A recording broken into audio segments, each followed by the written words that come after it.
Welcome back to the Sooner Surge. It's a late night, Friday night women's softball recap. Here we had the Sooners today with the doubleheader with Weber State and Northwestern at Hall of Fame Stadium, where the Sooners are very comfortable playing in that stadium in Oklahoma City. And we'll start with the first game against Weber State, which is pretty much what we expected, a dominating performance, 9-1, that the Sooners get the victory. But this game had some unique things stand out in this game, maybe that wasn't ordinary for the Sooners. One being the freshman Deal got the start. Deal. She went 2 innings, started off a little bit sketchy, coming out of solo shot to lead off the game for Weber State. Settled down, got out of the inning, but then very quickly Starocco came on and was dominant with 7 strikeouts in 3 innings, I think she pitched. Yeah. And really 2 things. I'll get your opinion first, Braden, on that first game, and then we'll talk more about it. But what stood out to you in that first game against Weber State? After that home run, we got the response that we need to turn it around and start hitting the bats. Oh, yeah, they definitely hit the bats. Really, the key in that game was Alyssa Brito. 2 bombs, 4 RBIs. Yep. Kinsey Hansen also had a line double in the gap. She went to the gap shopping today and drove in 2 on that one. So those 2 girls alone had 6 RBIs. The bats were really working, and Starocco came on in relief and was just sitting them down left and right with 7 strikeouts. But it was also a big game because it marked the return of Grace Lyons back into the lineup. And I don't remember if it was the 4th or 5th inning, but she made 2 great plays. Oh, my gosh. Yeah, beat the girl by a step, laced them over to first base from the grounders, and barely got the girls on both of them. Those are 2 great plays that I'm not saying Tiare Jennings doesn't make those plays, but getting Tiare back over to second base and Lyons back at shortstop was a huge thing for the Sooners. And what was Patty Gasso described as an undisclosed illness for Grace Lyons that's kept her out. So don't know that we'll ever know, because Patty seems to keep those things close to her vest and her chest, keeps it, doesn't like to share that information. But what we do know is Grace is back and played great on defense in that game. Sooners ended up run ruling. I think it was Jada Coleman that cleared the bases there in the last inning to give them the run rule. And a great day. Actually, weather-wise, turned out to be better than expected there at Hall of Fame Stadium. But then the second game, the nightcap, against a Northwestern team that was 10-7 on the year. So they've got plenty of losses. But, man, this was a tight game, Braden. Yeah, it was. What stood out to you in the second game? I think we should have hit the ball better. Yeah, that would have helped. The bats definitely weren't working. Nicole May was unbelievable. Yeah, again. She was unreal. But the Sooners only had 3 hits. Yeah, that's in the nightcap. No, it's definitely not like OU. But here's what you can take from this: you get 3 hits, 2 runs, 3 hits, and you still win the game. Yeah. There's not many nights OU's only going to get 3 hits. No. And still win the game. So Nicole May in the nightcap had 10 strikeouts. She actually, first inning, I think, had 2 runners on and sat this girl down. She did. Sat the girl down on a 3-2 count. Girl swung right through the ball. Yeah. So once she got, and then she just got in a groove, struck out 10 over the course of the game. Grace Lyons, solo shot, I think, in the 4th inning. Yep.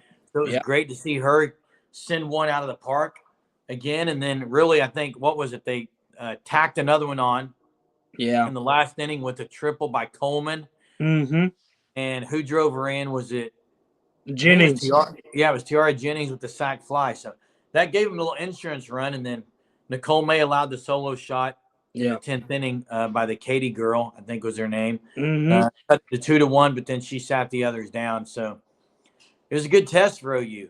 And one that, again, that they can win a close game when the bats weren't working, speaks volumes for this team. And man, they're comfortable playing anywhere, but especially Hall of Fame Stadium.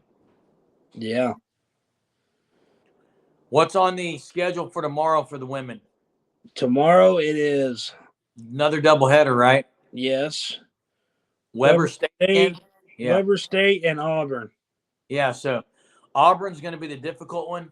What are your predictions tomorrow with who's going on the mound tomorrow, Braden? If you had to pick the two for those two games. I'm going to go Stracco. Stracco in the first game? I would do Jordy Ball versus Weber, and then Stracco versus Auburn. Okay. I could see that. Yeah, I could see Jordy going 1 and Stracco going 2 because Stracco really. And then maybe for the Auburn game, May 2. If we start, hitting the ball well, like we don't have to pitch Stracco the whole game. They could throw Dill in there at the end. We can throw the freshman. I do think Stracco will be seen against Auburn because she already played against Weber today. She played against Weber today. I think that'd be a game Jordy Ball goes in tomorrow against Weber State, run rule them, and then get to the nightcap and get another dub. Right now, OU sits at 24-1 on the season. That one loss. Yeah. It's going to be that you're like, man, what could have been? But I don't know that they're going to go unscathed the rest of the year. There may be another game they're going to lose, but we've said it time and time again, this team's not going to lose in a series. There's no way they're going to lose in a 3-game series. I'd put all my money I had in it. Well, I don't want to say that because you never know about the banks these days. But, I would definitely bet it all. The Sooners aren't going to lose a 3-game series. But Burrito to me has been maybe she's been legit, bro. She's maybe the MVP on the offensive side of the ball. Yeah. This year. She's been – Haley Lee got to start tonight at catcher against Weber State, which was a Did you notice something, Braden? So she got to start. Yeah.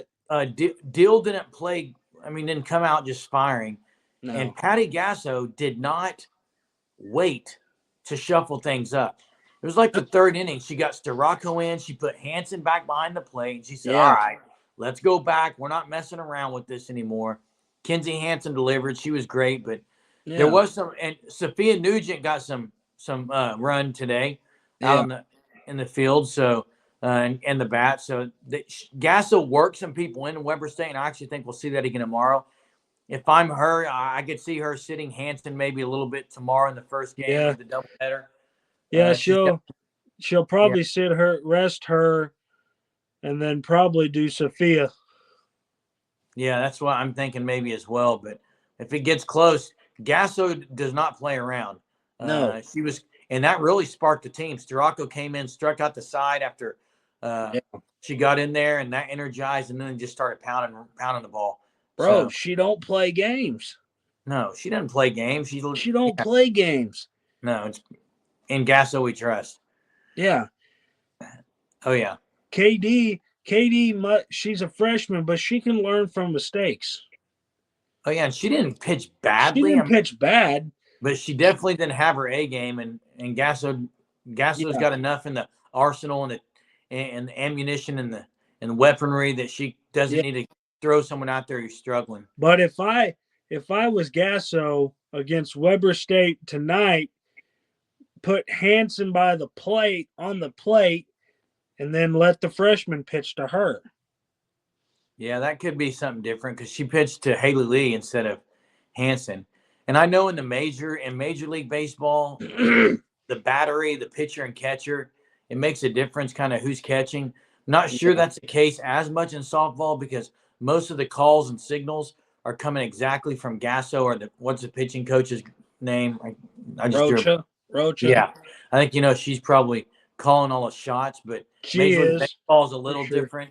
And although Major League Baseball is even getting to that now. And I'm sure Gasso's looking at the paper too. Oh, yeah. And so, but again, so they allowed 2 runs tonight total in 2 games, and I expect more of that tomorrow. I expect the Sooners to be 26-1 tomorrow night at this time. really a great start to the season, and they've overcome some things that they haven't been a team that's had to face a lot of, adversity player wise. This year, they had the few games without Hanson.